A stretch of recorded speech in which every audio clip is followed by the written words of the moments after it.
motivate your employees? Like, what kind of motivational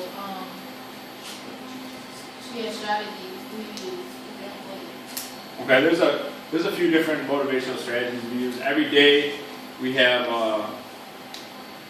it's going to slip my mind now, but it's kind of like an icebreaker. Whatever we're teaching that day, we show like a video clip to get them fired up about being a mechanic. We use that motivational strategy. Believe it or not, in the military, obviously physical training, so we have to motivate soldiers sometimes with physical readiness training, making them do push-ups and stuff like that. Motivate them just by showing them the end product. They're the beginning, they're the future of the Army, but being able to show them as far as, this is what you're making now as a soldier. You do the right thing, come to work, you can make this rank in this amount of time, or progress in your military career in that amount of time. And that helps a lot, because if they see that along the way there's an end state or end goal, and more money at the end of it, stuff like that, and if they do these things to get to it, kind of backwards planning for them, they can, over this set period of time, get there. And motivation for me, honestly, is my family, just knowing that I have somebody support at home, coming to work every day, doing that. Another motivational technique for soldiers on top of doing physical readiness training is there's different types of leadership and motivation and management, but some people yell, some people don't. So talking to them, taking them aside, the way you speak to them overall, if you can, and you have to know that as manager, as a sergeant first class in the military, whatever the case may be. Somebody might be the type of person that kind of needs a pat on the back and be like, you can do this, and other people might need to be like yelled at and just told what to do, and that might motivate them that way, but it's different, and that kind of covers manager, but also leadership styles. So yeah, you have to know who you're dealing with, and Stryker being a smaller community, the longer you're with them, and I'm sure in the civilian workforce, once you get a group of people under you or working with, you kind of know how to talk to people and stuff like that.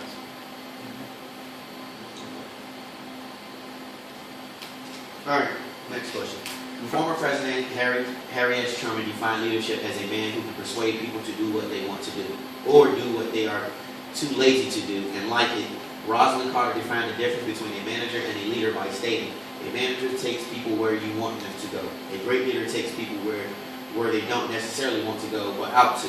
Can you relate any experiences in your management position that defines a difference between being a leader and being a manager? If so, explain what were the implications of this experience. Okay. Leadership and manager go hand in hand in the military, but the one thing, what you said about that long quote was, a leader takes somebody where they want. A manager takes somebody, does something with like a bunch of people they can do. A leader will take somebody where they don't necessarily want to go and make them do the job. Now, when you're downrange, not here so much, but downrange, that applies a lot, because there are people, you can manage the motor pool day to day, and we're on bases. So despite what a lot of people think, a lot of people don't go outside the gate and fight the fight the same way a small majority of people do. But when you have to go outside the gate and you have a job to do, and you have a soldier that is probably scared to go out there, along with yourself, you're going to be tense. But you have to make them understand what to do under that kind of pressure, possibly getting shot at, and they'll do it anyway, and you can direct them as a leader, and you let them know that you're going to bring them back safe. That's what soldiers do with leaders. They'll go out, or be willing to go out and fight side by side instead of just working in the motor pool. And if you have a bad leader, downrange, it poorly affects that. When somebody goes outside the gate, they don't want to go out with them. They're already mad that they're going out with them, and it creates a more tense atmosphere than you need to.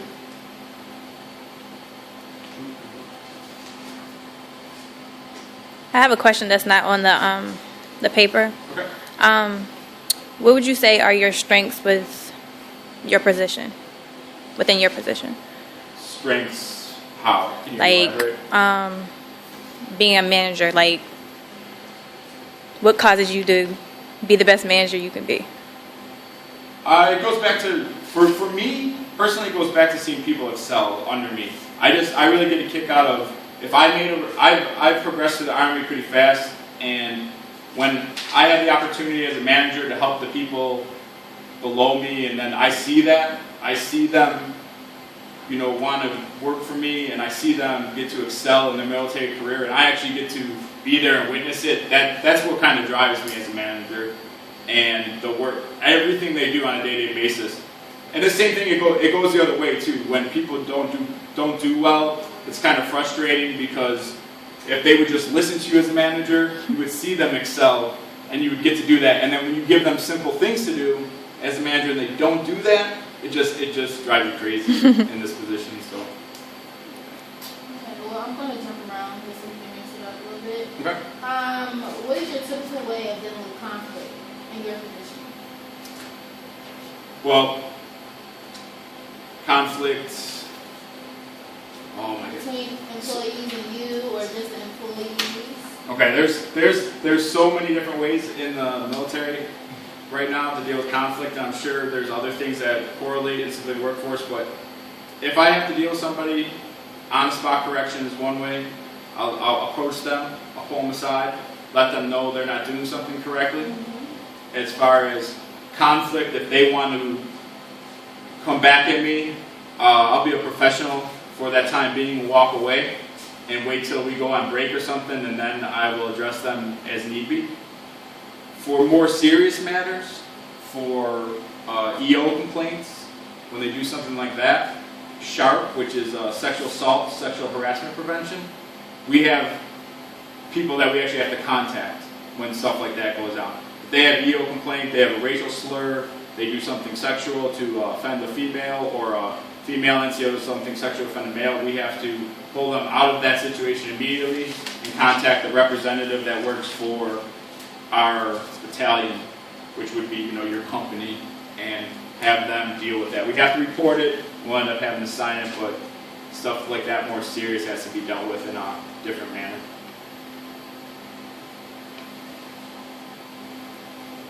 Okay, I'd like to ask you, core values define the emotional beliefs of an organization and are key components of how each member of the organization behaves and interacts with other employees, supervisors, and customers.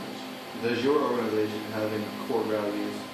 If so, what are they, and how do they impact your daily interactions as a manager? How have they impacted you personally? Okay. We have our core values in the military, our Army values. They're loyalty, duty, respect, selfless service, honor, integrity, and personal courage. The short acronym for that is called leadership.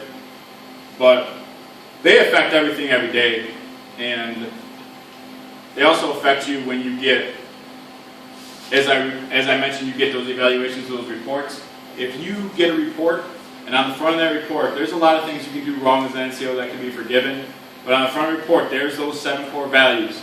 And does this NCO have those 7 core values? If you get checked no in one of those blocks, you might as well kiss your career or your manager position goodbye. That's how important those values are to not only me, but the military as a business, a company. And I mean, there's all these big businesses out there, but the government, the United States military, it's huge, and that's a career ender right there. If you don't abide by those values on a day-to-day basis, and at the end of an evaluation, you get checked no in that block, leadership, duty, honor, you did something, you're basically ending your career by not following those values.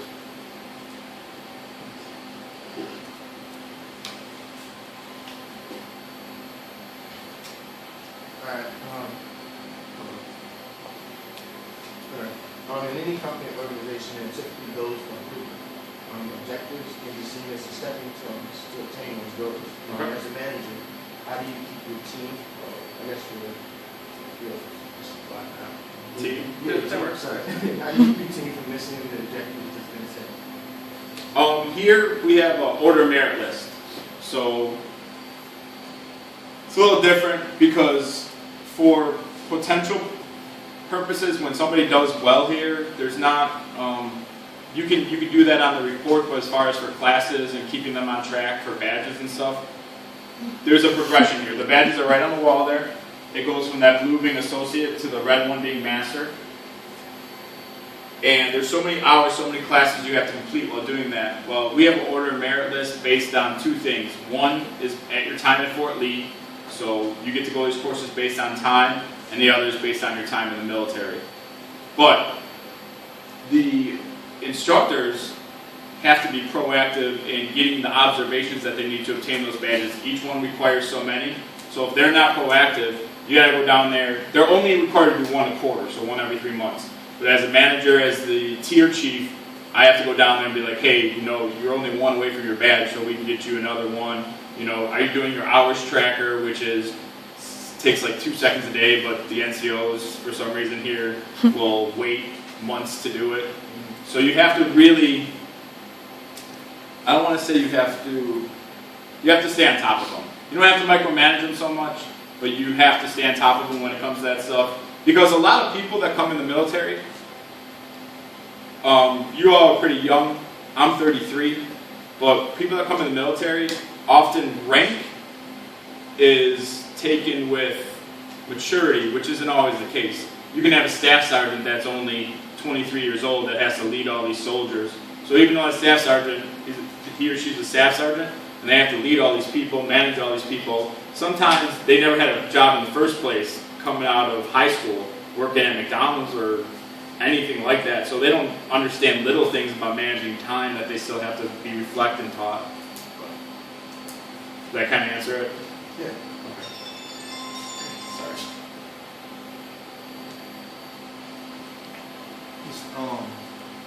The last thing you mentioned with time management. Do you have any strategies of how you use time management in your position? Backwards planning is a big one for me because for so much time and everything, from the morning to what has to be done, we have training schedules, so we have that laid out for us. But you have to go back and know who's on the floor that day, know how many NCOs you're going to have. People are going to be on appointments. People have dental appointments. They have to drive to Portsmouth to go and get hearing or braces done. So you need to get that on this calendar. So you need to give suspenses. That's one of the best things a manager can do. You give a suspense to somebody, and you need to backdate that suspense so that you can get the information when you need to give up to your boss. So giving suspenses and backwards planning are two that I use a lot.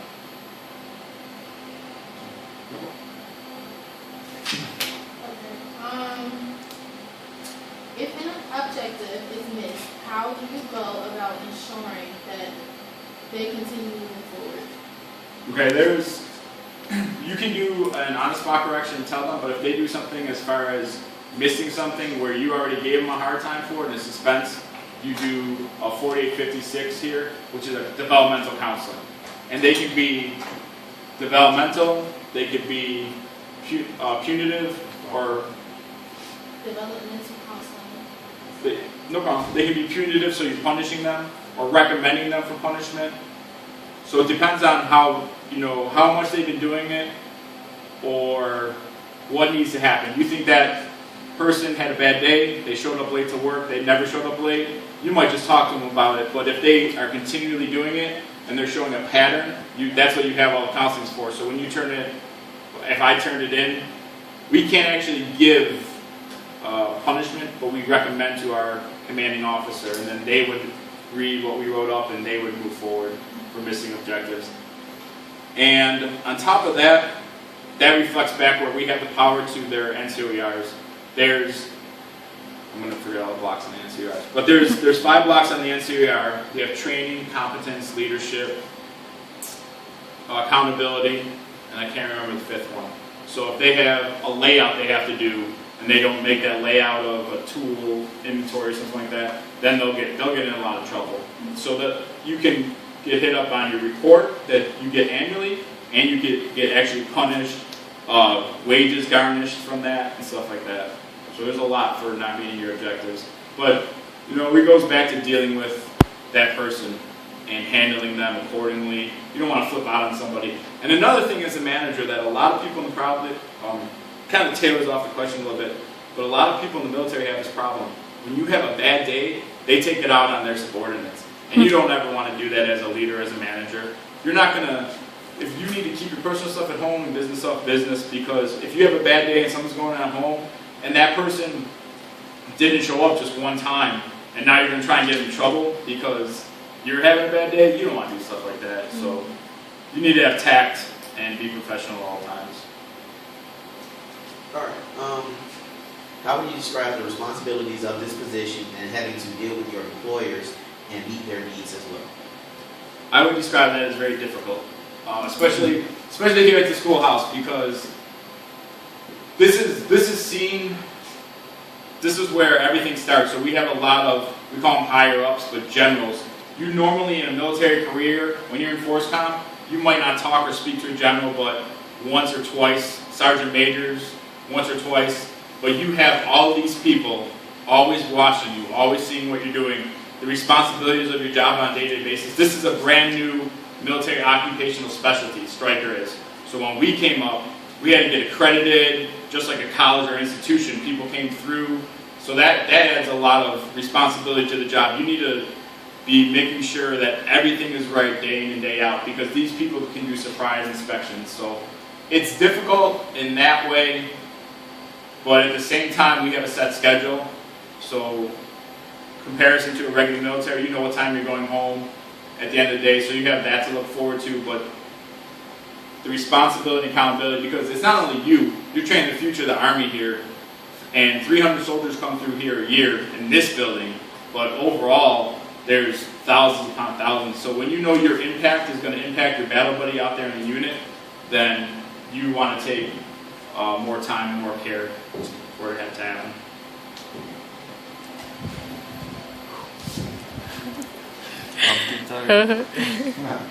Well, you said that you're in the process of transition, correct?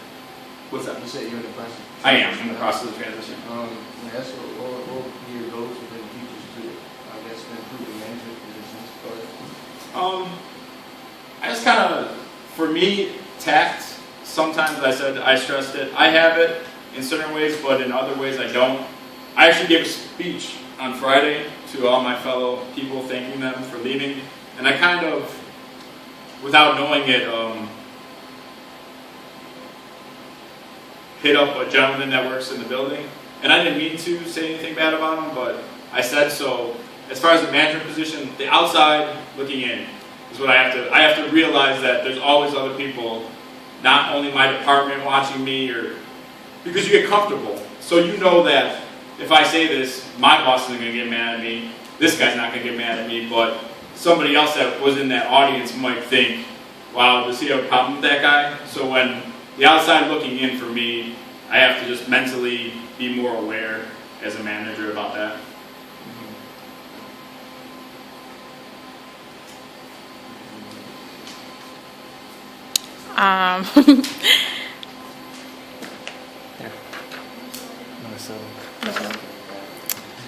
What are the biggest challenges a person in this position will face when the pressure is on and the deadline must be met to get your people? What would you do to get your people on task and get the task done? Well, you just work. Well, to get a deadline met, we're not going to not make the deadline. So again, that goes back to backwards planning and having suspense dates for them, so you have time to work ahead. So if I want something done on the 30th, or I have to report to my boss on the 30th, I'm going to want my stuff to me on the 25th. So I have time to work out with the suspense. And then for those things that happen, if we need more time, we might work late, but I give my time, my suspense date, a further back until when I need it for. So if there is a day overlap or something happens, or something with safety even, then I'll have time to react to it. And in the beginning of the question, what was the beginning of that question? The biggest challenge in your position when the pressure's on? Okay. Well, the biggest challenge in my position is peer mediation. So everybody that I work with, I just made Sergeant First Class 1 March of this year, and everyone I work with, we were all the same rank. So even though I'm in a manager position, they are my peers by either by rank or by, some are peers by rank, but they oversee me by time and grade, which means they've been the staff sergeant for 18 years in the Army, where I only had 8 or 9. And when you have to tell a friend, a buddy that you drink with at night or on the weekends, or somebody you play, softball with or flag football, what to do, that's hard. You have to, and sometimes people don't realize that relationship. So I'm your buddy, I'm drinking with you at work, or we go to lunch every day, but I'm in charge of you at work, and you have to listen to me. So if I want this by this day, it's not like, oh, that's Derek, he'll take care of me. No, you need to set that tone right away as a manager and as a leader, because it's going to create a lot better work environment. And if the person doesn't respect you that way, then they're probably not your real friend anyway. So, Makes a business code. yep, exactly. That's it. Those are all the questions we had prepared officially. No, those were good questions. I hope I did a good job answering them. You definitely did. Thank you. No problem.